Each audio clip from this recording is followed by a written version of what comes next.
Controlli ogni 20 giorni con il tampone e ogni 10 con i test rapidi. Nelle case di riposo sono operative le USCA, le unità sanitarie di continuità assistenziale.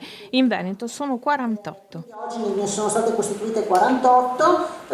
Di cosa si occupano queste USCA? Perché queste sono le USCA che escono e quindi vanno nei territori, vanno a domicilio, vanno a controllare i pazienti, vanno a fare anche le cure farmacologiche a domicilio, tipo l'antimalarico che citava anche il Presidente, vanno a fare i tamponi a domicilio, vanno dentro l'RSA. E quindi per il 77% fanno triage e quindi analisi, sintomi, verifica di questo tipo, il 65% fa attività domiciliare, il 38% attività domiciliare con somministrazione anche di farmaci e poi fanno un altro 50% fa tampone, informazione sull'utilizzo di DPI e quant'altro. Abbiamo anche un caso di MUSCA RSA e quindi si è costituita e quindi va all'interno delle strutture per anziani. Questa modalità è una modalità che noi abbiamo chiesto anche al Ministro, che abbiamo incontrato la settimana scorsa, venerdì o giovedì, non mi ricordo, che c'è stato un incontro col Ministro, nella discussione di prevedere una continuità e quindi che non siano legate solo all'emergenza, perché abbiamo visto insomma che sono molto importanti,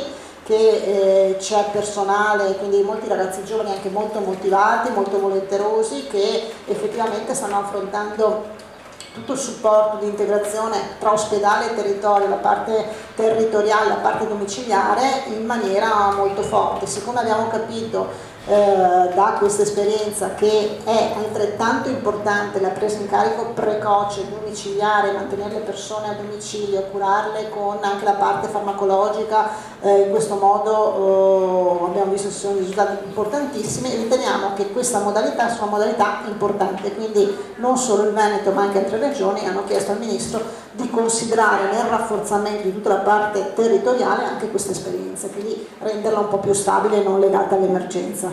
La Regione Veneto ha già pronto anche il programma per l'accudimento dei bambini da 0 a 6 anni e ora attende l'autorizzazione da parte del Governo. Accoglienza e spazi ampi ed aperti, cambio delle scarpe, accompagnamento da un unico genitore, un programma che potrebbe partire già dal 1° giugno.